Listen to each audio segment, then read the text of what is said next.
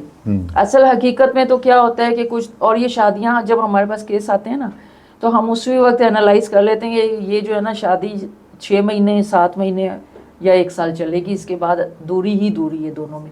اور آپ دیکھ لیں کہ جب دعا زہرا کا بھی یہی ہوا, آخر میں ان کا بھی یہی ہوا, طلاق ختم ہو گئی. اب ایسے میں پیرنٹس کیا کرتے ہیں, ظاہر ہے وہ تو اپنی جگہ پہ پریشان ہوتے ہیں, وہ پھر ایف آئی آر میں فیکٹس ہمیشہ صحیح دینے چاہیے, کیونکہ پیرنٹس جو ہے نا اس وقت کہتے ہیں جی ہمیں نہیں پتا, بس ہماری لڑکی اغوا ہو گئی, حالانکہ انہیں پتہ ہوتا ہے کہ کس کے ساتھ گئی ہے کس کے. جب وہ فیکٹس پورے نہیں بتاتے تو اس سے کیا ہوتا ہے, ڈیلے ہوتا ہے, اور جب ڈیلے ہوتا ہے تو پھر لڑکی کہیں کی کہیں پہنچ چکی ہوتی ہے, جیسے اس کیس میں بھی ہوا.